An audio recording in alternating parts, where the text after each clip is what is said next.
वाहतूक आणि विपणन बल्लारच्या आगार मध्यवर्ती आघाडीचे सगळ्यांचं स्वागत करते. मी आरेफो मडावी मॅडम. एकंदरीत तुम्हाला आरेफो मडावी कामाचं काय व्यवस्थापन आहे याबाबत सांगते. इथे आमच्या बल्लारच्या मध्यवर्ती काष्ट आगारामध्ये 3 डेपो आहेत. जुना आगार, नवीन आगार आणि एक यंत्रसज्जित म्हणजे आपण त्याला MLO म्हणतो. हे 3 आरेफो इथे असतात आणि आमचे 3 आरेफो हे आलापल्लीला व्हिजिट तुम्ही केले की माहीत नाही. आलापल्लीला सुद्धा आपले 3 डेपो आहेत. डेपो नंबर 1, 2 आणि 3. आणि हे सर्व परिसर बल्लारच्या आणि आमचे आलापल्लीचे 3 डेपो हे CCF गडचिरोली यांच्या अधीनस्थ येते इथली आस्थापना. तर इथे जुना आगार आत्ता जिथे उभे आहो ना तो परिसर आहे आपला जुना आगार परिसर. जुना डेपो आगाराचा हा परिसर आहे. आणि त्याच्या पुढे गेलं की तुम्हाला नूतन आगारचा परिसर मिळेल. त्या नूतन आगाराच्या चौधरी मॅडम आरेफो आहे. आणि त्याच्या पुढे भामरागड आगाराचा डिव्हिजनचा माल येतो तो त्याच्या पुढे. म्हणजे एकंदरीत हे पूर्ण क्षेत्र जे आहे 65 हेक्टरमध्ये आहे. या 65 हेक्टरमध्ये 3 डेपोचा परिसर आहे. इथे आम्ही 3 आरेफो, ACF आणि CF हे पोस्ट आहेत. तर इथं एकंदरीत काय कामं चालतात तर आपल्या इथे जो आपला जुना आगार आहे या जुन्या आगारामध्ये आलापल्ली डिव्हिजनमध्ये जी कटाई होते, कटाई म्हणजे वर्किंग प्लॅनमध्ये जे कूप तुमचे प्रस्तावित आहे त्या वर्षाला त्या कुपांची तोड होते. तिथे तोड झाल्यानंतर आलापल्ली डिव्हिजनचा माल आमच्या ह्या जुन्या आगाराला येतो. आणि सिरोंचा जो आगार आहे तिथे सिरोंच्या डिव्हिजनमध्ये जी तोड होते त्या वर्षीला त्या सिरोंच्या डिव्हिजनचा पूर्ण माल सिरोंच्या डेपोमध्ये येतो. आणि त्याच्या पुढे म्हणजे भामरागड डिव्हिजनमध्ये जी तोड होईल वृक्षांची त्या कुपांची IWC, SC, CWC आणखी जे कूप आहे त्यांची जी कटाई होईल त्याचा माल हा भामरागडमध्ये येतो. म्हणजे डिव्हिजन असे आपले विभागलेले आहे की कोणता माल कोणत्या आगारामध्ये जाणार. आणि आलापल्ली, भामरागड, सिरोंचा हे जे डिव्हिजन आहे हे गडचिरोली अंतर्गत येतं. तिथे 7 डिव्हिजन आहे टोटल. आणि इथे आपले 3 डेपो आणि तिथे 3 डेपो. तर काय होते इथे 1 ते 7 ग्रेडचा माल आपण घेतो चांगल्या पद्धतीचा. आणि काही प्रमाणातला माल म्हणजे 1 ते 7 पर्यंतचा थोडासा यापेक्षा थोडासा जो कमी दर्जाचा माल आहे तो आपल्या तिथल्या डेपोला म्हणजे आलापल्लीला जिथे आपला 1 नंबरचा डेपो आहे त्या डेपोला तिथेही आपले 3 डेपो आहेत. तुम्ही फेलिंग वगैरे बघितली आहे का? तरी आलापल्लीला विजिट अच्छा उद्या आलापल्ली करून आले असेल ना परवाला बेस्ट राहिलं असं. म्हणजे तुम्हाला आता आपण चॅप्टर 2 पहिले घेत आहोत. चॅप्टर 1 राहिला साईडला असं झालं तर ठीक आहे. आता तिथला जो माल आहे तिथे तुम्ही उद्या कटाई कशी होतात त्याचं लॉगिंग, फेलिंग, मेजरमेंट हे कसं होते, जागेवरती कोणती सिरीज आहे, CWC असेल तर कोणत्या पद्धतीने वर्किंगचे प्लॅन चालतात, IWC असेल तर कशा पद्धतीने तोड होते, SCI असेल तर कशा पद्धतीने तोड होते, त्याचं मेजरमेंट कसं, त्याचे रजिस्टर कसे फिलअप केले जातात हे तुम्ही तिथे पाहाल. तर त्यांचं काम काय आहे, त्यांना जेव्हा त्याची मंजुरी मिळतं तेव्हा ते त्या कुपाची तोड करतात. तिथून तोड झाल्यानंतर त्याचा जो मेजरमेंट केलेला माल आहे जो इथे पाठवायचा याचे टेंडर होतात. तिथे पाठवताना आपलं डिव्हिजन टेंडर करतात वाहतुकीचे. आणि या टेंडरची कॉपी त्यांना आणि आपल्याला आमचे टेंडर झालेले आहेत. कोणत्या कुपाचा किती माल इथे आपल्याला घ्यायचा आहे याची शहानिशा याचं फायनल आमचे टेंडर पण झाले, ओपन पण झाले, कॉपी पण सर्क्युलेट झाली आहे. परंतु ते आता माल आता पाठवतील. ते मेजरमेंटच्या टप्प्याला आहे त्यांचं. तर इथे माल आल्यानंतर काय होतं आम्ही पहिले ते आपली चौकी आहे तिथे तो पूर्ण ट्रक भरून माल येतो. तिथे चौकीमध्ये बघितल्या जाते की यांच्याकडे रिसर्च चालन आहे का त्या मालाची, त्यांना आदेश क्रमांक आहे का, तो माल इथेच घ्यायचा आहे का, चालनावरचे नग आणि तुमच्या ट्रकमध्ये असलेले नग हे बरोबर आहेत का, आणि त्या चालनावरचा हॅमर आणि तुमच्या नगांवरचा हॅमर जुळतो का, हे सगळं टॅली झाल्यानंतर आपण त्या गाडीला आतमध्ये एंट्री देतो. आणि या परिसरामध्ये सिरोंचाचा असेल तर तो त्यांच्या पार्टमध्ये उतरवला जातो. आणि जर जुना आलापल्लीचा माल असेल तो या क्षेत्रामध्ये ठेवला जातो. आणि भामरागडचा आला तर तो त्यांच्या क्षेत्रामध्ये. चौकी हे कॉमन आहे. ते 3ही डिव्हिजनचा माल इथे आला की ते त्याला टॅली करतात. आता इथे माल आल्यानंतर त्या मालाचं मेजरमेंट होतं. तो असा पूर्ण पसरलेला असतो इकडे तिकडे जशी जशी जागा आपली खाली होणार. आता तुम्हाला काही माल दिसतो हा मागच्या वर्षीचा आहे किंवा त्याच्याही काही वर्षीचा आहे, काही सेल झाला आहे पण आपले ठेकेदार अजून त्याला उचललेले नाही. ते आता 1 महिन्यामध्ये ते बऱ्यापैकी डेपो आता इथे खाली होणार. तर इथे माल ठेवल्यानंतर आमचे कर्मचारी काय करतात, आमचे हे लठ्ठा सहाय्यक म्हणजे फॉरेस्टर आपल्या या मध्यवर्ती काष्ट भांडार आगाराला फॉरेस्टरला लठ्ठा सहाय्यक म्हणून संबोधल्या जाते. जसं सामाजिक वनीला सहाय्यक लागवड अधिकारी आपण फॉरेस्टरला म्हणतो, तसं इथल्या याला आपण लठ्ठा सहाय्यक म्हणतो. हे इथे लठ्ठा सहाय्यक म्हणून कार्यरत आहे. त्यांचं ऑफिस तिथे एक सेपरेट ऑफिस आहे आणि तिथे आपले 15 वनरक्षकांच्या पोस्ट आहेत. त्यांच्या इथे वनरक्षक असतात आणि 5 फॉरेस्टर आहे. 5 फॉरेस्टरपैकी एकाची निवड केली जाते की लठ्ठा सहाय्यक पद हे कोण सांभाळेल. त्याच्या याच्याप्रमाणे एकाला लठ्ठा सहाय्यक म्हणून आपण नेमतो आणि त्यांच्यासोबत त्यांचे परत 4 फॉरेस्टर आणि त्यांचे 15 गार्ड हे काम करतात. इथे आल्यानंतर हे काय करतात, आपल्या स्टाफला घेतात, आपले लेबर घेतात आणि इथे जो माल पडला म्हणजे जो चालानाद्वारे जो माल आलेला आहे त्या मालाचं मेजरमेंट करतो आपण आणि त्याचे नाही का आपण इथे लॉट लावतो. लॉट म्हणजे कसं, तसं तुम्हाला दिसत असेल की असा लॉट लाकडाचा एकावर एक थप्प्यावर असलेला शंकूच्या आकाराचा जो दिसतो त्याला म्हणतात लॉट. ते हे लॉट तयार कसे होतात, हे लॉट लावावं लागतात आपल्याला. तर यांचं वर्गवारी आपण कशी करतो, जातीनुसार त्याची प्रजाती काय आहे, त्याची वेडी वर्ग काय आणि त्याची लांबी काय आहे. एक समान वेढी लांबी आणि त्याची प्रजाती एक समान असेल त्यांची अशी आपण इथे लॉट लावतो. कुठून चालू हे लॉट लावल्यानंतर त्याचं मेजरमेंट होते. मेजरमेंट आधी होते त्याच्यानंतर त्याचे लॉट लावले जातात. ते लॉट लावल्यानंतर त्या प्रत्येक लॉटला एक नंबर पडतो आणि प्रत्येक नगाला एक सिरियल नंबर पडतो. म्हणजे आमच्याकडे समजा यावर्षीला आमच्या आगारामध्ये 2 लाख नग आले, नग म्हणजे सिंगल नग, तर प्रत्येक नगाला एक नंबर असतो. आता तो ऑक्टोबर 1 ऑक्टोबरपासून सुरू होणार ती सिरीज, तर पुढच्या 30 सप्टेंबरपर्यंत म्हणजे 26 असा त्याचा नंबर असतो. आणि त्या प्रत्येक लाकडाला एक आयडेंटिटी म्हणजे प्रत्येक लाकूड आपल्याला ओळखता आला पाहिजे. त्याच्या चलानावर आपण त्याचं फेर मेजरमेंट घेतो. फेर मेजरमेंटमध्ये जर आपल्याला फरक आला तर आपण संबंधित जे वनरक्षक आहे म्हणजे आलापल्लीचे ज्यांनी हा लोड दिला आहे, ते राऊंड ऑफिसर आहे ज्यांनी ही चालान पास केली आहे इकडे, तर खूप तफावत आली आपण त्यांना जागेवर बोलवतो, ते एकदा बघतात आणि त्याच्यावर मग कारण मीमांसा सुरू होते. पण जनरली आपल्याकडे तफावत येत नाही, फार कमी तफावत असते. याचे लॉट तयार होतात, याची इथे ग्रेडिंग होतं. ग्रेडिंग म्हणजे 1 ते 6 असे ग्रेड आहेत. 1 ते 6 असे लाकडाचे ग्रेड असतात आणि लाकडाची ग्रेडिंग कशी करायची याचे नियम आहेत. ते एक PDF आहे आमच्याकडे, मी तुम्हाला ते शेअर करेल, वाचलं तरी चालेल. आणि ग्रेडिंगचं काम हे आपलं ACF सरांचं असते. इथे सगळे लॉट तयार झाल्यानंतर आपले ACF सर येतात, त्या लाकडाला ग्रेड लावतात. म्हणजे तो जो लॉट लावला आहे आपण 15 नग असेल, तिथे 16 असेल, 17 असेल, तर ह्या कोणत्या ग्रेडमध्ये बसतो. तर ग्रेड हा कसा ठरतो, त्याची तो किती सरळ आहे, त्याला ट्विस्ट आहे का किंवा तो पोकळ आहे का, त्याला गाठी आहेत का. आता गाठी वगैरे हे जे टर्म्स आहेत ना, हे तुम्ही उद्याला तिथे पाहाल. तर गाठ कशाला म्हणायची, लाकडाची गाठ. तो ट्विस्ट म्हणजे पिरियड आहे कसं समजायचं, किंवा त्याला बटरेस आहेत का. बटरेस म्हणजे शिरा असतात जेव्हा आपण कापतो ना त्या झाडाला, तर ते हे असतात त्याला आपण शिरा म्हणतो. तर ह्या 4-5 अशा गोष्टी असतात. आणि मग क्रॅक आहे सरफेसला, तर ती किती खोल आहे, किंवा तो ट्विस्ट आहे असा थोडंसं पिरियड आहे तर तो असा किती आहे. तसं प्रत्येकाचं ठरलं, कमी असेल तर मग 1, थोडंसं जास्त असेल तर त्या लाकडाला 2 ग्रेड 3 ग्रेड अशा या 4-5 गोष्टीचा सार काढून त्याचं एक ग्रेड ठरवावं लागतं. हे सगळं झाल्यानंतर आमचे ACF येतात आणि या लाकडाची ग्रेडिंग करतात. आणि या लाकडांचं इथे फेर मेजरमेंट होते. आणि जे डेपोतनं मेजरमेंट होऊन आलं आहे ते एका लठ्ठ्याच्या एका साईडला करतात आणि दुसऱ्या साईड खाली ठेवतात. मग आमचं जेव्हा मेजरमेंट इथे येते ना, तेव्हा आपण त्या लाकडाच्या दुसऱ्या साईडला त्याचं मेजरमेंट करतो.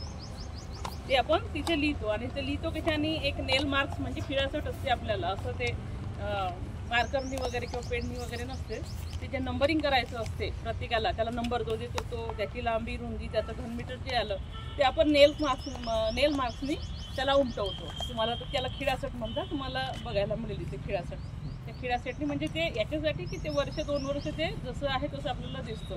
जसं लाकूडची विक्री झाली नाही झाली तरी, किती पाणी आलं तरी काही ते मिटत नाही ते नंबर. आणि तो नंबर तुम्हाला तिथे वाचता येईल. ही झाली इथे रूपरेषा. याचे जे रजिस्टर आहे आम्ही इथे ठेवतो.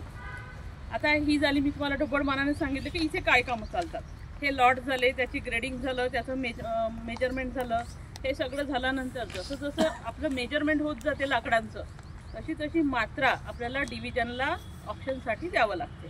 इथे या डेपोला ऑप्शन होतात. म्हणजे इथे आमचं मेन काम तेच आहे, माल घेणे, त्याचं मेजरमेंट करणे, त्याची लॉटिंग करणे, त्याला ग्रेड करणे, त्याची मात्रा ही डिव्हिजनला लिलावासाठी देणे. लिलाव हे 2 प्रकारचे असतात, एक ऑनलाईन लिलाव असतो आणि एक स्पॉट लिलाव असतो. तर ऑनलाईन लिलाव हा महिन्याच्या प्रत्येक महिन्याला आमचा ऑनलाईन लिलाव असतो. तसं जसं आमचं माल जसं जसं मेजरमेंट होत जाते तसं तसं आम्ही 3000 घनमीटर, 2000 घनमीटर, 2000 घनमीटर हे प्रत्येक डेपो, म्हणजे तो नूतन आगार असेल किंवा तो भामरागडचा डेपो असेल किंवा तिथले आमचे 3 आगार असेल, ते सगळेजण आपापलं मेजरमेंट डिव्हिजनला पुटअप करतात. डिव्हिजन त्याचं काय करतो, एक ऑनलाईन आपलं लिलावाची एक पद्धत आहे, त्याची एक जाहिरात ते प्रकाशित करतात. ज्यावेळेस ऑनलाईन लिलाव आहे किंवा ऑफलाईन लिलाव आहे 7 दिवसाआधी वृत्तपत्राला ते जाहिरात देतात की आमच्या या डेपोला या दिवशी ऑनलाईन लिलाव ठेवलेला आहे आणि त्या लिलावाची मात्रा ते तिथे शो करतात. ती NICची आपली साईट आहे, ती आपला ऑनलाईन लिलाव हा कंडक्ट करतात. आणि त्या याच्यामध्ये जेव्हा आपण मात्रा देतो तेव्हा प्रत्येक लॉटचे 5 फोटोसुद्धा साईटवरती तुम्ही पाहू शकता. म्हणजे जसं लिलावाची मात्रा ठेवली जाते, समजा लॉट क्रमांक 10, तर त्या 10 लॉट नंबरचे 5 फोटो तुम्हाला लगेचच त्या साईटवरती दिसतात. आणि ते लिलाव ज्यांना बोलायची असेल लिलावामध्ये ऑनलाईन, तर त्याला आपली एक ऑप्शनची ID त्या ठेकेदाराला तयार करावी लागते. तिथे बिना IDनी तो तिथे ऑनलाईन लिलावाला बोली देऊ शकत नाही.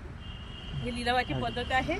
तर ही ऑनलाईन लिलावाची पद्धती जर शिकायची असेल तर थोडंसं ऑफिशियल डेच्या दिवशी असतं तर आपले NIC कोऑर्डिनेटर ऑफिसला बसतात, तिथून थोडीशी समजली. पण आता आपण अशा पद्धतीने चालतो, ही एक लक्षात घ्यायची की झाली ऑनलाईन लिलावाची पद्धत. आता इथे जे आपण हे ठेवतो हे कामं मला वर्षभर चालते. म्हणजे इथे 35,000 घनमीटर, 40,000 घनमीटर याची मात्रा येत असते आणि हे वर्षभर चालतं आमचं मोजमाप आणि मात्रा देणे, त्याला नंबर देणे आणि लिलावासाठी माल पुटअप करत राहणे, हे झालं. आणि मग तिथे ऑनलाईनला जे बीड देतात, म्हणजे ज्यांनी बोली दिली त्या मालाला आणि सर्वात हायर प्राईस जर त्यांनी ठेवली असेल बोली, तर ती फायनल होते आणि त्याच्या नावाने तो लॉट विक्री समजला जातो. त्याचे टॅक्सेस भरून तो परचेसर तो लॉट खरेदी करतो. ते पूर्ण टॅक्सेस त्यांनी भरल्यानंतर, त्या मालाची पूर्ण किंमत भरल्यानंतर तो काय करतो, तिथून एक ऑर्डर आपल्या ऑफिसला येतो, म्हणजे RFOच्या ऑफिसला येते की यांनी ही या दिवशीच्या ऑप्शनमध्ये या लॉटला बोलली आहे आणि यांनी सर्वोत्तम किंमत दिली असल्यामुळे यांना हा लॉट गेलेला आहे, म्हणजे त्यांनी तो विक्री केलेला आहे. तरी तुम्ही यांना हे लॉट उचलायची परमिशन आम्ही डिव्हिजन त्यांना देतो, तरी तुम्ही त्यांना ऑर्डर द्यावा. तर मग ते करतात, ते पूर्ण कागद घेऊन येतात आमच्या ऑफिसला. आम्ही परत एक ऑनलाईनला त्यांनीच घेतलं का, त्याचं ऑर्डर हा बरोबर आहे का, या सगळ्या गोष्टी बघतो रजिस्टरला आणि ऑनलाईनच्या याच्याप्रमाणे. आणि मग RFO स्तरावरून त्याला एक ऑर्डर दिल्या जाते. कोणाला, माझ्या लठा सायकलला मी ऑर्डर देईल की संबंधित यांनी माल खरेदी करायचा, यांनी ते उचललेला आहे, तरी यांना तुम्ही आता TP इश्यू करा. हा माल ते उचलतो आणि TP इश्यू करा. तर ते काय करतात, माझ्या ऑर्डरनुसार ते इथे येतात. त्याच्यानंतर त्यांचे ठेकेदार एक ऑथॉरिटी लेटर घेऊन येतात किंवा स्वतः परचेसर इथे येतात. परचेसर जर त्यांचं जर येणं नाही झालं की त्यांनी त्यांचे प्रतिनिधी इथे नेमलेले आहे, त्याचा एक करारनामा आमच्या ऑफिसला असतो की त्यांचे प्रतिनिधी येणार, पण कोण येणार ते आधीच तुम्ही आम्हाला सांगा. तर एक स्टॅम्प पेपरवरती त्यांच्या प्रतिनिधींचे नावे ॲफिडेविट करून आपल्या ऑफिसला असतात. तो एक नियम आहे इथे. त्यावेळेस ते मग बघतात आणि जे लॉट त्याला उचलायचे आहेत ते सांगतात आम्हाला हे लॉट उचलायचे आहे. लठ्ठाचा एक वनरक्षकांना डेप्यूट करतात. ते लॉटचे पहिले ते वनरक्षक जागेवर जाऊन बघणी करतात आणि त्यांना म्हणतात की तुमच्या ऑर्डरप्रमाणे तुम्हाला हे लॉट उचलायचे आहे. आणि लॉट उचलत असताना त्या वनरक्षकाचं एक काम आहे की तोच लॉट तो उचलत आहे की नाही हे बघायचं असतं. भलताच लॉट त्याला उचलता येणार नाही. आणि मग ते लॉट ते जसं ते आपल्या ट्रकमध्ये फिलअप करतील, त्याचं ते येतील इथे इनवॉइस तयार करतील त्या लॉटला आणि मग त्याला एक TP इश्यू होईल. आता आपण ऑफलाईन TP देता आहोत, परंतु आता सध्या पूर्ण भारतभर NTPS TPचा एक नवीन हे आला आहे, म्हणजे ऑनलाईन TP सध्या ते हळूहळू कार्यान्वित होत आहे. साईटमध्ये काही प्रॉब्लेम्स आहेत, ते आता सॉर्ट आऊट करून ते पुढे चालेल माहीत नाही. पण आता ऑनलाईन पद्धतीची TP आणि ऑफलाईन असं दोन्ही सध्या सुरू आहे. तर जेव्हा आपल्याकडे आता माल येतो इथे, तेव्हा ते कशा प्रकारे त्याचं मेजरमेंट आणि ते रजिस्टरला कसं ठेवलं जाते त्याच्या नोंदी, हे थोडंसं तुम्हाला रजिस्टर बघितल्याशिवाय कळणार नाही. एकंदरीत म्हणजे आपल्या या डेपोची ही एक म्हणजे इथं कार्यप्रणाली आहे. आणि आपल्याकडे आपण फक्त कुपाचा माल घेतो. जे कुपातून जे सिलेक्टेड कटाई केलेली आहे त्यांनी IWC, SC, ICWC कुपाचे प्रकार आहेत, त्याच्यामध्ये जी कटाई केली आहे त्याच कुपाचा माल घेतो. इथं आपण प्रायव्हेट खसऱ्याचा माल घेत नाही. खसरा म्हणजे माहिती आहे तुम्हाला, प्रायव्हेट खसऱ्याचा माल इथे घेत नाही, PURचा माल घेत नाही, कोणत्या जप्तीचा माल इथे आपण घेत नाही. फक्त सुपिरियर दर्जाचा मालच इथे येणार आणि तो विकला जाणार. अशी एकंदरीत तिथली कार्यप्रणाली आहे. तुम्हाला काही प्रश्न इथपर्यंत तुम्ही बोलले, काही विचारायचं आहे? इथे साग, येन, बिजा, हजू, शिसम, कडम, धावडा, आणखी तुम्हाला कोणत्या प्रजाती विचारायच्या आहे त्या विचारा. या प्रकारच्या प्रजाती इथे येतात. सर्वात सुपिरियर साग मोस्ट ऑफ येतो इथे. नंतर आमचा जो माल येतो तो आलापल्ली, सिरोंचा आणि भामरागड या डिव्हिजनमधनं येतो आणि इथली साईड क्वालिटी सागासाठी भरपूर चांगली आहे. त्याच्यामुळे बऱ्यापैकी सागाचाच माल आपल्याकडे येतो 70% आणि बाकी मग थोडंसं अडचत असतो. आणि मीटरचा तरी 80,000च्या समोर 1 घन मीटर साग. 80,000च्या वर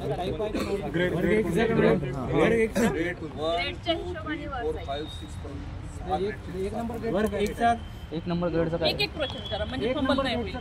कोणतरी एक असं या साईडने एक असं एक नंबर ग्रेडचा एक नंबर ग्रेडचा जो माल आहे इथे सागाचा त्याला 2 लाख पर्यंत किंमत येतो. 80 पासून सुरू होते. 80 पासून मी कुठल्या लाकडाला म्हणत आहे 6चा जो ग्रेड लावला आहे त्याला 80 पासून सुरुवात होणार आजच्या बाजारभावाप्रमाणे. आणि सुपिरियर म्हणजे क्वालिटी 1चा जर माल असेल सागाचा तर त्याला 2 लाखाच्या वर पण किंमत आपल्याला प्राप्त होते. आता ही जे किंमत आपण लावतो हा एक प्रश्न नाही आला तुमच्याकडनं तर सांगते मी. आपण ह्या लाकडाची किंमत कशी लावतो. आता इथे आपण लॉट आले, घेतले, त्याचं मेजरमेंट केलं, त्याचे लॉट लावले, त्याचा दर्जा ठरवला, इथपर्यंत केलं.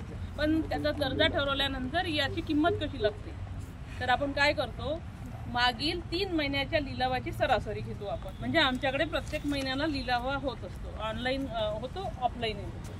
तर आपण मागील 3 महिन्याची सरासरी काढतो आणि आपला शेड्यूल रेट असते. म्हणजे आपले प्रत्येक सर्कल तुम्ही ज्या सर्कलला असाल ना तिथे प्रत्येकाला एक शेड्यूल रेट त्या CCF ऑफिसमधून प्रकाशित होतो. त्याची एक बैठक बसते. त्या बैठकीमधलं बरेचशा लोकांना बोलवल्या जाते.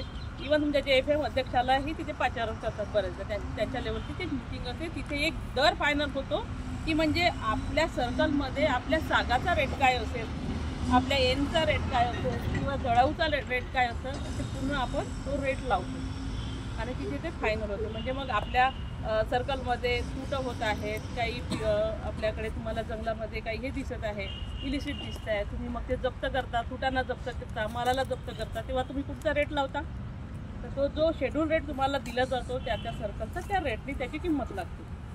तसाच इथे तो रेट आणि ह्या मागील 3 लिलावाची सरासरी याची सरमिसळ करून जो रेट जास्त येईल तो रेट त्या मालाला लावला जाईल.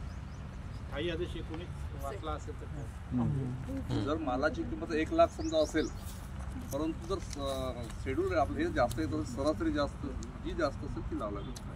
शेड्यूल जरी जास्त असेल पण आमच्या लिलावाचे मागील जर 3 लिलावाचे जर जास्त असेल शेड्यूल पेक्षा म्हणजे आम्हाला फायदा कोणता आहे सरासरी माझ्या लिलावात आलेला मालाची. तर आम्ही काय पिक करतो की आमच्या मालाला किती भाव आला मग इथे आम्ही बोली घेत असतो की म्हणजे एक वस्तू आहे मला माहित आहे हा लाकूड 10 रुपयाचा आहे पण आपण काय करतो लिलाव म्हणजे काय आपण त्या लाकडाची किंमत बाजारभावाप्रमाणे आणि गरजेप्रमाणे त्यांच्याचकडून वाढवून घेतो. म्हणजे आपल्याला एखादी वस्तू खूप गरजेचं आहे तर ती 10 रुपयातून जर 12 रुपयांनी परचेस करून घेतो मला गरज आहे. तसे लोक आपल्याकडे येत असतात आपण त्याची बोली बोलत असतो. तर काय होते ना तर त्याच्यामध्ये बाजारभावापेक्षाही कधी कधी आपल्या लाकडाला भाव जास्त येतो आणि आम्हाला तेच अपेक्षित आहे की आमच्या लाकडाला बाजारभावापेक्षाही जास्त माल भेटला पाहिजे. म्हणजे फायदा कोणाचा आपला. आपल्याला काय बघायचं आपल्या डिपार्टमेंटचा फायदा पण आहे. या गोष्टी सगळ्या बारीक बारीक अजून काही प्रश्न मॅडम ठेकेदाराला म्हणजे असं कमीत कमी किती माल खरेदी करता येतो लिमिट किंवा जास्तीत जास्त किती करता असेल म्हणजे कमीत कमी किती पण घेऊ किती घेऊ शकतो डेपो खरेदी करतो कमीत कमी म्हणजे कमीत कमीची लिमिट असेल ना 10% बोली लावताना त्याची एक ऑप्शन आयडी असली पाहिजे 10% किंवा त्याला माहिती नाही समजा तो आज 10 किलोमीटर घेणार आहे की 50 किलोमीटर तर तो त्यासाठी दिवसामध्ये सकाळला त्याला पहिल्यांदा कमीत कमी 1000 रुपये आणि जेव्हा तो सायंकाळला पूर्ण जेवढा माल घेणार तर त्या मालाची जेवढी किंमत आहे त्याच्या 10% त्याला सायंकाळपर्यंत त्याला भरावं लागतं. 1000 रुपये दिल्याशिवाय आमच्या त्या पेंडाला मध्ये म्हणजे इथे तू नतू गैरा असं कोणी टाइमपास देऊन इथे टाइमपास करणार नाही की बाबा रे चल मी आलो बघायला आलो पिक्चर नाही असू त्याच्यामुळे इथे क्वालिटी कम चालू आहे.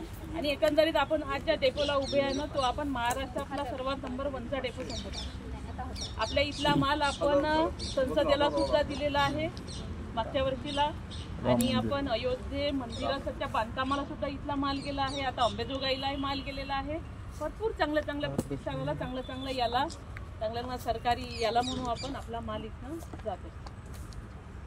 त्याच्यामुळे बसायचा तुम्हाला लिलावाला 1000 रुपये तुला भरावं लागेल इथे पहिलं. मग जे मालाची किंमत तू बोलली मग त्याच्यात 10% भरा, त्याच्यानंतरच तुम्हाला तो तुमच्यासाठी ठेवला जाईल. माल इथे आणल्यानंतर नंबरिंग कशी केली जाते, आपण मेजरमेंट घेतो इथे, प्रत्येक लाकडाचं मेजरमेंट घेतो, लांबी रुंदी तुम्हाला माहिती आहे ना, लांबी कशी घेतात, त्याची मध्यवेडी कशी घेतात, हे सगळं घेतलं जाते. हे आपण त्या लाकडाच्या एका साईडला उमटवतो आणि प्रत्येक नगाला एक नंबर, युनिक नंबर आम्ही इथे सुरुवात करतो या वर्षाला. आता माल आल्यानंतर आमच्याकडे 1 ऑक्टोबरपासून 1 नंबरपासून सुरू होईल. समजा 1 नगाला त्याला 1 2 असे कितीही नग येऊ, आपला 5 लाख असेल तर 5 लाखापर्यंत आपले नंबर चालू. आणखी प्रश्न विचारून घ्या आणि मग आपली काही. हा मॅडम, जे मालाचे मेजरमेंट होते ते जागेवर झालेल्या मेजरमेंट मध्ये आणि इथं झालेल्या मेजरमेंट मध्ये तफावत कशी दूर केली जाते? जनरली काय असते, हा तिथे मेजरमेंट होतं. आता त्यांची कटाई तुम्ही जेव्हा आलापल्लीला भेट द्याल ना, तिथे कटाई सुरू आहे. म्हणजे जानेवारीच्या एंडिंगला तिथे कटाई सुरू होऊन जाते. त्यांना ऑर्डर येतात सीसीएफ ऑफिसमध्ये, ते तसे कटाईला सुरुवात करतात. ते जसं ते कटाई केली तसे ते मेजरमेंट घेत जातात. आता तो फेब्रुवारी एंडपासनं किंवा आतापासून त्यांनी जर मेजरमेंट घेत आहे तो आणि मेपर्यंत ते माल पाठवतात आपल्याला लोड करून, तर आता थोडासा लाकूड सुकेलच, थोडासा सेंटीमीटरचा फरक येणारच. तर तो इथे येतपर्यंत 1-2 सेंटीमीटर हे होतो. परंतु तिथले वनरक्षक आहेत ते आता ट्रेन झाले, त्यांनाही माहीत आहे नेहमीचं काम झालं आहे. ते काय करतात, एखाद्या लाकडाची जर मध्यवेडी 35 सेंटीमीटर येत असेल तर तो त्याला किती पकडेल, तो त्याला 30 सेंटीमीटर मेजरमेंट करेल. त्याला 30 सेंटीमीटर करेल, 5 तो ग्राह्य नाही पकडेल, 30 पकडेल आणि आम्हाला पाठवेल. तर तो लाकूड इथे येतपर्यंत मग आमचं नाटक सुरू होते. इथे आमचं वर्षभर चालते. कधी कधी लेबर थांबतात, मग पुन्हा स्पॉट पाऊस आला थांब, तर तेपर्यंत ते लाकडाचं कसं ते मॉइश्चर कमी होऊन जातं. तर ऑलरेडी 35चा नाही का, तो 30वर येऊन जातो. म्हणजे मेजरमेंटमध्ये फारसं तफावत येत नाही. एखाद्या वेळेसच एखादा नवीन वनरक्षक आहे किंवा कामाकडे तुम्ही दुर्लक्ष केलं आहे किंवा तुम्हाला इथले काही नियम माहीत नाही, तरच त्याच वेळेस फक्त थोडासा फरक येतो, पण खूप नाही येतो. आणि त्यांना माहिती इथून जर पत्र निघालं ना, मग त्यांना ते निस्तरताना खूप त्रास होतो, म्हणून तेही थोडं सावध राहतात याच्यासाठी. आणखी काही? तरी देखील आमच्याकडे सागवानसाठी 4% आणि इतर किसमसाठी 7%, असं नाही का याच्यामध्ये हे दिलेलं आहे. म्हणजे कमी जरी असेल तरी चालेल, काही प्रॉब्लेम नाही. पण आम्ही आम्ही तुम्हाला सांगितलं, तुम्ही तसंच म्हणा 4% दिलेलं आहे. 4% आणि इतर किसममध्ये 7%. पण ते तिथपर्यंत जाण्याची वेळ येत नाही. ठेवलंय आपण रिलॅक्सेशन, परंतु कशाला उगाच चुका करायच्या. नवीन असले की तुम्ही सिनियर्सला थोडंसं विचारून थंब चालतात.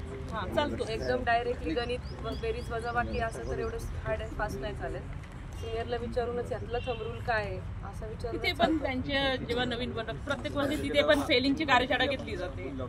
कसं लॉगिंग करायचं, कसं मार्किंग करायचं, कसं मेजरमेंट घ्यायचं, याची सुद्धा तिथे कार्यशाळा होते. हो, शिकवल्या जाते नवीन असाल. मग तुमचे सिनियर्स पण सांगतात या पद्धतीने हे करा.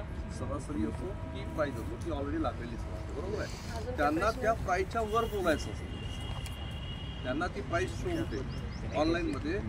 त्या मालाची जी किंमत ठरली एका लॉटचा एका इयरचा माल मागे राहिला, बरोबर, प्राईस शो करतो वारंवार ऑनलाईनमध्ये. तो प्राईस खपला नाही.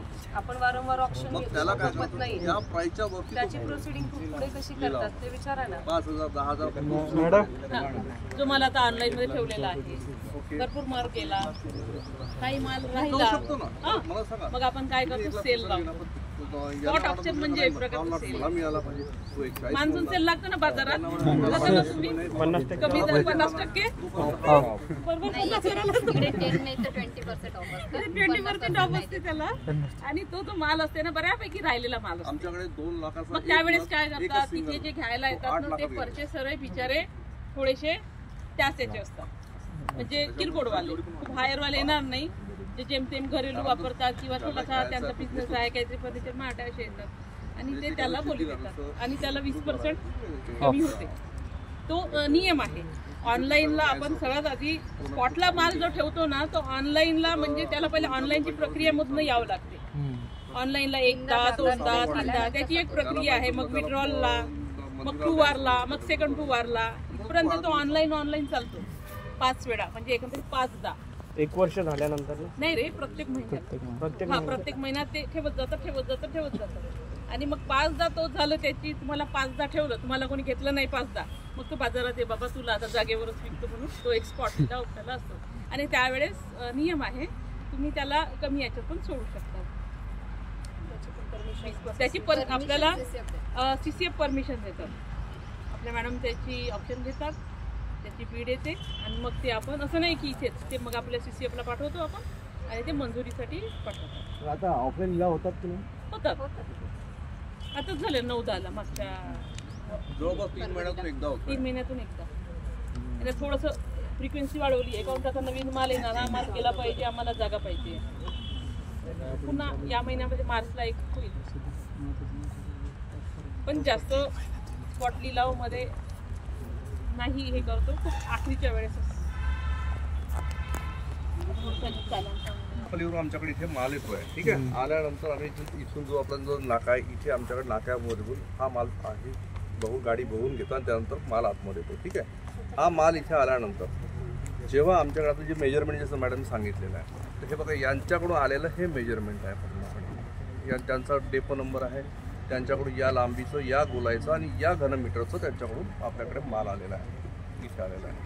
मग इथे आल्यानंतर जेव्हा रिमेजरमेंट आमच्याकडे इथे होतं, तेव्हा परत याच नगाच्या समोर त्याचं रिमेजरमेंट इकडे लिहिलं जातं. इकडे इथे आल्यानंतर ॲक्च्युअल मेजरमेंट होतं इथे या डेपोमध्ये.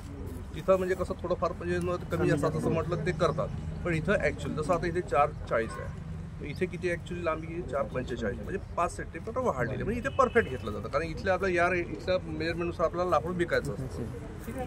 आता इथे 110 गोलाई लिहिलं आहे, परंतु इथे ॲक्च्युली 103 गोलाई आली. आता ही काय, कारण त्यावेळेस ते लाकूड ओलं होतं आणि ओलं असल्यामुळे जसं त्याला जसं आता हा कोणता साग आहे, तिथे जो छिलटा जो सागाचा साल जी असते ती कदाचित एकदम घट्ट असेल, निघाली नसेल. पण इथे आल्यानंतर काय होतं का आपण त्याची मध्य गोलाई घेतो, त्यावेळेस जसं नसेल निघाली तर त्याला आपण काय करू, तेवढं ते छिलटा काढून टाकू, म्हणजे साल काढतो. त्याच्यामध्ये त्याची ओरिजिनल गोलाई करून की 103 आली, बरोबर.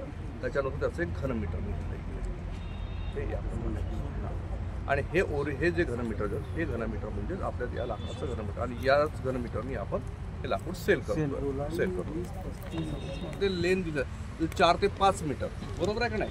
म्हणजे आपल्याकडे लेन 4 ते 5.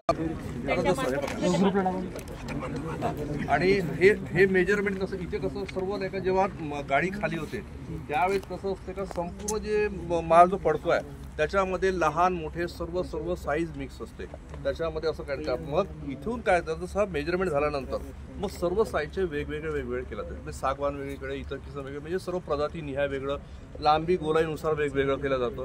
मग ते लांबी गोलाईनुसार वेगळं केल्यानंतर यामध्ये हा सिरियल नंबर राहणार नाही, हे कुठेतरी मिसमॅच होतात सर्व. मग त्यासाठी मग आमच्याकडे मग इथे जसं आता हा लॉट लावलेला आहे, या लॉटचं आम्ही लॉट रजिस्टर बनवतो.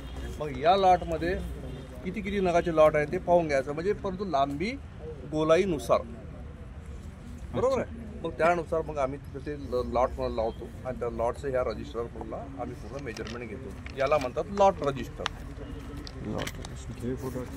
हे लॉट रजिस्टर आहे आणि हे महत्त्वाचे डॉक्युमेंट्स आहे. हे लॉट रजिस्टर आहे, आलेलं नाही बघा त्यामध्ये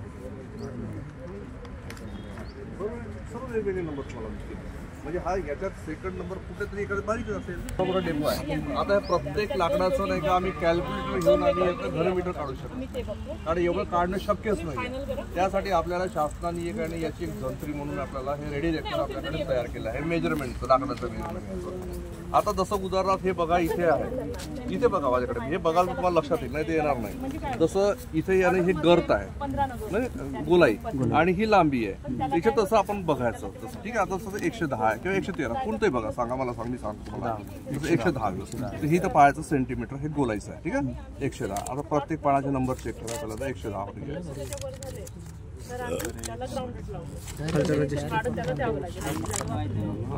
माहिती आहे बेटा तुम्हाला. किती आहे 465 म्हणजे 4-5 इथं 4-4-4-4-65 किती आहे 0.352 आलं 352 पेक्षा खूप फास्ट मध्ये. आणि कसं समजा आता आपल्याकडे लेबर वर्ग आहे, त्यांना प्रत्येकानं समस्त ऑफिसला जिथे जे डेपो आहे त्यांच्याकडे आपल्याकडे ही हे आहे रेडी रेकनर. काय नाही डांबरची नाही असं पण येतो. डांबरचं काय, डांबरची गरजच नाही. डांबरची ते ठेवायची असते का मदर ट्रीज असेल तर त्या मदर ट्री कापत नाही, बरोबर आहे. तर जसं तो आता 500 म्हणलं, 500 पैकी 450 आपल्याला कट करायचं, तर 450 एस्टिमेट ते पाठवतो.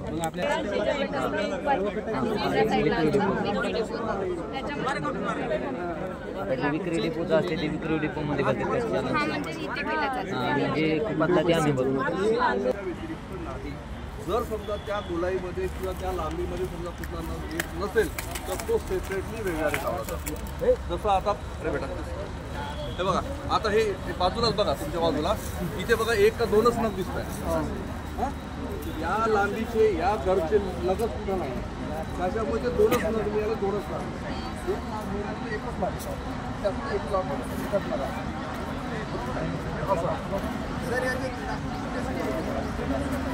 आणि मॅडम मला सांगतो आधी एक लाकडा फोटो सर्व तुम्हाला फोटो तुमच्या PDF दिलेला आहे. PDF मध्ये संपूर्ण फोटो आहे, PDF मध्ये बघाल तुम्हाला सर्व A to Z फोटो आहे.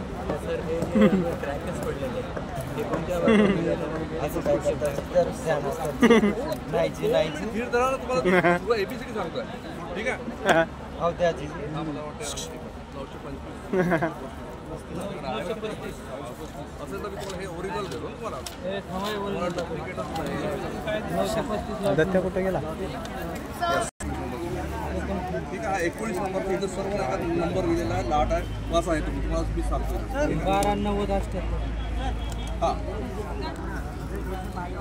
हे बघा, हा 12 लांबी लांबी आहे. हे समजून घ्या. मल्टिप्लाय मल्टिप्लाय किती आहे? 98 आहे. 98 बरोबर आहे.